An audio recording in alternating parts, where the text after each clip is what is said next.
Okay, so would anyone like to ask any questions or share anything or make any comments this morning? I had an interesting experience.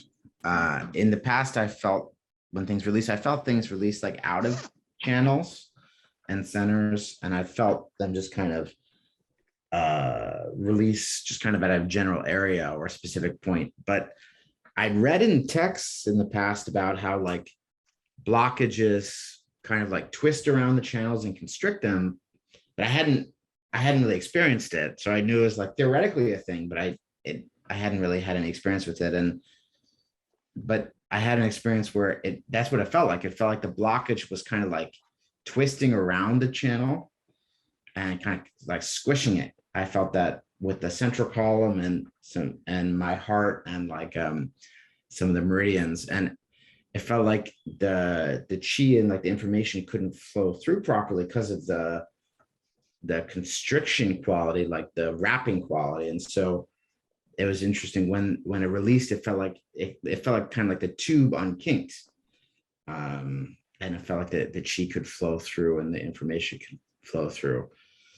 So that was just a cool experience where something I had information about, I hadn't experienced, and to actually have the direct experience about was really cool. And to see how it made a lot more sense where like when I feel that blockage, it's like like literally it's like not flowing because it's constricted in that way. So, and then kind of related to that, it kind of felt like it was more clear how when there's a situation I don't like where my experience isn't good, it's because the channels, like the way I'm holding myself or the way the channels are arranged themselves, the chi's not flowing in the way I want it to. And so I literally, it doesn't feel good because the chi's not flowing in relation to that circumstance, like that input. And when it releases and my system finds how the chi wants to flow, I feel what I want to feel. Like I feel good in that circumstance. And it felt like that's kind of all we really want, is just to actually have the chi flow in the way that feels good in that circumstance. So it's not like that's new, but it was kind of like became more clear through the experience. So I just wanted to share that. Oh, thank you for sharing that. I think it's not new from an informational perspective. I think you made a good distinction. It's not new from an informational perspective, but it's like very different actually experiencing it, right? It's like, and I think that's actually, I think the typical struggle that we have, which is we learn these things, we have information on them, but then, it's kind of like, it's kind of divorced in a certain way because, we don't really know what it's talking about until we experience it. But I want to say, like, it was really, for me, it was really nice to hear it, because for me, I think people think, I talk about this very often, and I think this is like a really important thing to kind of keep repeating, because I think it's so counterculture, because we live in a culture that's so control based, right? Like everything we learn, like do this and then this will get resolved, and do this and this will get resolved. And there's some truth to that. The issue is that, like, I teach meditation, so I guess I could say you meditate and you will get this. And so, but I think there's a balance between what you do and what you don't do. And I don't think most people understand that the information, especially for the meditative arts, is not actually there for you to do something. Actually, the things that you do is actually really simple, like you relax and you go to the form at certain angles, and then you keep refining that, or you meditate. And, like, if you think about it, the basics of meditation is actually very simple. You just sit as straight as you can and as comfortably as you can. And then, and then there's some variations to that. Some basically just say, try not to think, or some say focus on your breathing. But the basics are really simple. And it's that same basics being refined over the years, over and over and over again. It's those basics that have to be refined until there's something clicks, and then until you start actually having a certain kind of experience that becomes more and more profound. But I don't think that people understand that the information is actually not there for you to do something, but the information is there for you to recognize when you have arrived, because that's actually helpful, especially when you're not there yet and actually you're getting impatient, and you don't know that something is going to happen. It's like if you're not having certain experiences, it could be quite discouraging. And I feel like reading about these experiences kind of, if you will, with a little tongue in cheek, entertains you until you get there, especially in the very beginning. I find, as I think you're probably finding, as the more you cultivate, the more frequent these experiences become, and the more commonplace they become until they're actually happening at every moment. And I think that's actually what makes it so entertaining, if you will, because you get guidance from your system at every moment, right? And so I feel like these sharings, even if the teachings say that this is actually what's going to happen, I think it's powerful because as people get to hear these sharings, people get to know, oh, and they get a feel for the information itself, because the experience itself is also very diversified. Actually, one of the reasons why, if you look at almost all traditions, they say that you need the teachings, you need the community, and then you need the teacher. And so, and the reason is because the teacher is there as a guide, and then of course you have to rely on the teachings, but then you have to have the community or the other students to share your experiences together, because that's actually how you learn. So I find that it's actually more common that you learn from your peers that that are above and below you than actually even the teacher in a lot of instances. And so it's like, and it's like, I'm not saying that teacher isn't important, but I feel that the value of the community is not emphasized enough. Oftentimes I feel that the values of the teachings and the teacher is emphasized, but not enough for the peers. And I thought, I know that in my own personal experience, it's kind of interesting. I try to maximize my time with my teachers as well, but I also try to maximize my learning from my peers who are ahead in the areas where I was not. And I find that to be actually really, that was actually probably one of the most beneficial experiences that I've had, because, like they were not as ahead as my teachers, but they were ahead of me in those areas. And actually, it wasn't uncommon where the people who were ahead of me in certain areas, they were behind me overall. But it didn't matter, because when it came to that particular area, that they were ahead. And actually just understanding that made it possible to get further, because I found that the ideas that my peers have are more reachable for me than the ideas or than what my teachers were practicing. Oftentimes what my teachers were practicing were actually relevant to what I was doing. A teacher oftentimes is kind of more of a goalpost and an overall guide than what you actually learn. What you actually learn, you can only learn what's the next step right in front of you, because well, that's literally what you can do. You can't take a step that you haven't taken yet. You have to take that step first before any of the other steps can be taken, right? So anyways, so so I just kind of want to say that about your sharing.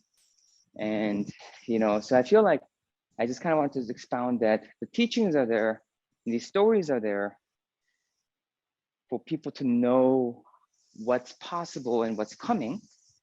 And also, if it is something you can try, for you to try, but it's not there for you to do, because if you do, most of these experiences are only certain things that actually come when you let go. So if you try and do something that's control, so by the very nature of it, you're going opposite to the experience that would actually give you the kind of experience that you're looking for. So anyway, so that's one aspect I wanted to kind of just talk about. So I feel like it's such a difficult concept to get, um, because we're in such a information focused time with an emphasis on doing instead of being.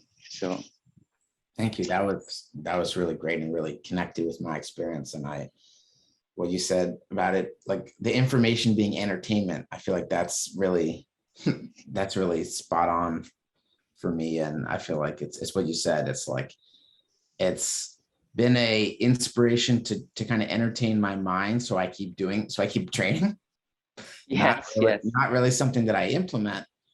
And it's kind of like shows a possibility, but it's kind of like something to occupy my mind and keep me going. And then, as you said, it's like then when it happens, it's like it comes. It's like a reference point, but it's not like, as you said, like something that I do or have done. yeah. It's like a Marvel show, like a Yeah, Marvel movie, right? yeah, The only difference is this, like what you call someday you have hopes of reaching some of it, yeah, um, and so it's like, to me, extra entertaining. yeah. So the other thing I wanted to say was I wanted to comment on the energy and the chakras and the channels being twisted, and the experience you had about it's about how you receive the energy. And everyone actually has learned that the chakras are the portals which receive energy and exchange energy that you give out to the universe and that you receive from the universe. And but your experience actually was really good, the way you talked about it. Your chakras literally, and is the way you exchange energy with the environment. And so if, let's say, for instance, for some reason you find it difficult, then your chakras will become blocked or twisted, and then your channels are how you flow and regulate that energy through your systems. And your main channels, the central channel is like the main highway, the center that allows the distribution to the rest of the body. And your meridians are actually, which takes it to the rest of your system. So it's like actually rather complicated, energetic system, but energy is what flows on a physical circuit. And so, and I'm not saying that something just purely energetic, existing is not possible. I'm not saying that it's not, but when we talk about blockages, we're really talking about energy not flowing through a physical thing. And so I just talked about the chakras and all these different things actually just not being energetic. Sometimes it's weak. That you cannot distinguish the energy and the physical. They're really actually both. And this is actually what I was talking about. And a lot of the experiences that we're having that are, as you said, uncomfortable, like emotionally uncomfortable, negative emotions and things like that, it's actually us holding tension in our organs. And then the tension, if it's not resolved and held over time, then our chakras twist and our channels twist and bend, and they bend in the shape of the tension that we're holding when we're trying to deal with the particular circumstance. And the more you do this, the more you release, the more you become aware of your actual behavioral trait. And so karma, is actually the kind of behavior that brings us out of harmony with particular patterns of situations. And so it's your system doesn't know how to digest it, if you will. So from a Taoist perspective, you have two different kinds of food. You have the heavenly food, and then you have the motherly food, or the earthly food.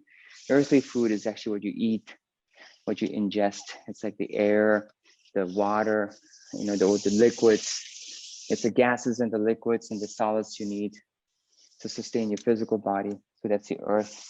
The heaven are the energies and the circumstances of life that happen that helps you grow. So